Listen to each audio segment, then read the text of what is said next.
كل مره اروح فيها دكتور تغذيه عشان اعمل دايت يقول لي قللي التوتر. طول ما انتي متوتره كده مش هتخسي، لازم تسيطري على التوتر ده. دي حقيقة، بس أنا جاية النهاردة أقول لكم على التريكس اللي تخليكم فعلا تقللوا التوتر، وتريكس تكون واقعية تقدروا فعلا تعملوها، مش كلام كليشيه وكلام صعب التنفيذ. فاعملوا سيف للفيديو كده وركزوا معايا. أول حاجة، ما تحاوليش تحلي كل حاجة في حياتك مرة واحدة، عقلك مش بيستوعب الضغط ده. أنا عارفة وحاسة بيك إن احنا بنبقى عايزين أحلى حاجة لينا ولولادنا ولشغلنا والبيت، وكل حاجة تمشي بيرفكت وتمشي صح، بس في النهاية طاقتنا بتتوزع على حاجات كتيرة قوي، وبتبقى المحصلة صفر. احنا ما بنقدرش ننجح في ولا حاجة من دول.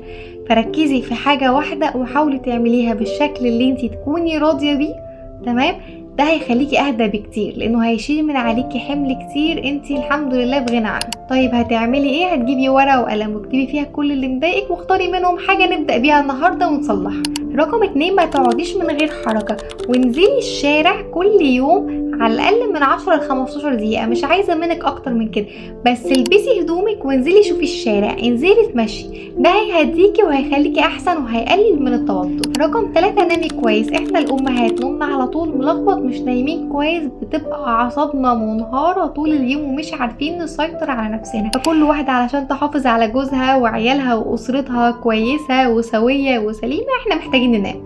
احنا طول ما احنا مش نايمين بنبقى عبارة عن كتلة توتر وزعيق متنقلة في البيت، وده مش حلو. لان لو انا حافظت ان انا اعمل كل حاجة بيرفكت وصح 100%، هبقى في النهاية خسرت علاقتي بولادي وخسرت علاقتي بجوزي، ولما بيسمعوا صوتي بيتضايقوا، اللي هو النكد جاي والزعيق، وبتبقى حاجة مش لطيفة. فالاهم ان انا احافظ على صحة بيتي تكون سليمة وسوية، وعلاقتي بولادي وجوزي تكون كويسة. فاحنا لازم ننام، ولازم نحط لحياتنا لينا احنا نظام بنعمله يحافظ على هدوءنا النفسي وسلامنا النفسي. الحاجة الرابعة، بطلي تعتمدي على القهوة والكافيين علشان تقدري تكملي يومك اللي هو 30 ساعة في ال24. لا، انت ليكي كوباية قهوة 2 3، معلش زقي الدنيا. اكتر من كده لا، انت خلاص لازم ستوب وهنروح ننام. ما ينفعش اكتر من كده، لان احنا فعلا اعصابنا بتنهار وبتفلت، وبالتالي توتر، بالتالي انت جسمك بيزيد، انت ما انتيش عارفه تعملي دايت، فانت شايفه اصلا هرموناتك بايظه، فانت شايفه نفسك اوحش واحده في الدنيا، وكل الناس اللي حواليكي مش بتحبك، وكل حاجه بتبقى في عينيكي سوداويه، وكل حاجه بايظه وكل حاجه وحشه. فستوب، احنا لازم ننام. خامس حاجه، ما توصليش نفسك للجوع الشديد. لازم تاكلي وجبات منتظمه وتثبتي لنفسك مواعيد تاكلي فيها. وانا عارفه ان احنا اكتر حد كأمهات بنيجي على نفسنا وبننسى نفسنا مقابل ان الولاد ياكلوا كويس وان كل حاجه تبقى ماشيه في مواعيدها وماشيه مظبوط. بس معلش نحاول نيجي على نفسنا اكتر ونجهز حاجتنا احنا بدري علشان ما نكسلش بحق نفسنا، وبالتالي صحتنا ما تتاثر، لان حرفيا كل حاجه جوه البيت قايمه علينا. فاحنا لو انهارنا البيت كله بينهار، واحنا عارفين كده كويس. الام لو تعبت يوم ولا 2 الدنيا كلها بتفلت. وهنا انا عايزه اقولك حاجه مهمه قوي، خليكي عارفه قيمه نفسك، قيمه اللي انت بتعمليه في البيت، قيمه اللي انت بتعمليه في الشغل لو بتشتغلي، قيمه وجودك في حياتك، وقد ايه وجودك باحسن صوره صحيه وجسديه ونفسيه وعمليه. كل حاجه مهمه جدا لولادك وجوزك. فلازم لازم لازم تحافظي على الصوره دي، تحافظي على الحاله بتاعتك في احسن صورة ليها. رقم 6، اعملي قاعدة ال10 دقايق. اول ما تحسي ان انتي متعصبة ومضغوطة وزعلانة وعايزة تجري تفتحي التلاجة علشان تهدي، تاكلي اي حاجة هتهديكي، شوكولاتة او واتيفر اللي انتي بتحبيه، ادي نفسك بريك 10 دقايق، اتمشي فيهم، اشربي مية، كلمي حد، وبعد كده شوفي طب انا لسه جعانة، طب انا دلوقتي حاسة بايه، طب انا هديت، وبعد كده قرري. 7، قللي وقت السوشيال ميديا. احنا الستات او الامهات بنتأثر جدا بالسوشيال ميديا، وبالذات من الحوادث والاخبار اللي زي الزفت اللي احنا بنشوفها كل يوم.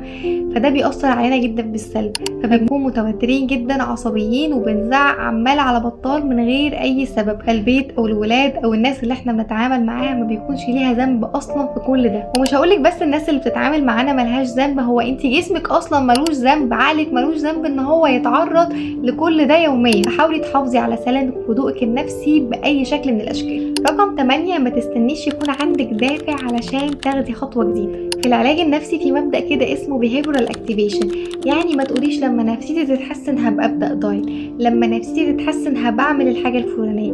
كل ده ما ينفعش. كلمة لما نفسيتي تتحسن دي هي النتيجة، فانا لما همشي كل يوم ساعة نفسيتي هتتحسن، لكن مش مستنيه نفسيتي تتحسن عشان امشي كل يوم ساعه عشان اخس. الدنيا ما بتمشيش العكس، انا لازم اجي على نفسي واخد خطوات صغيره علشان نفسيتي تتحسن فتديني دافع اكبر ان انا اكمل واخد ستيبس اكبر.